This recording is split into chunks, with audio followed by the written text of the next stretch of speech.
കൈകാലുകൾ കുഴഞ്ഞു, കാതെൻ്റെ തിരുമൈ തളർന്നുലഞ്ഞു.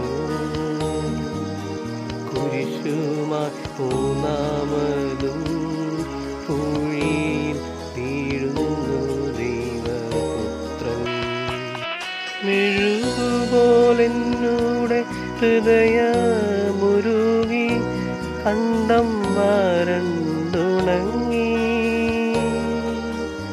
താണുപോയി നാവെൻ്റെ ദേഹം നുറുങ്ങി, മരണം പറന്നിറങ്ങി. വളരുന്നു ദുഃഖങ്ങൾ, തളരുന്നു പൂമേനി, ഉരുകുന്നു കരളിൻ്റെ ഉള്ളം.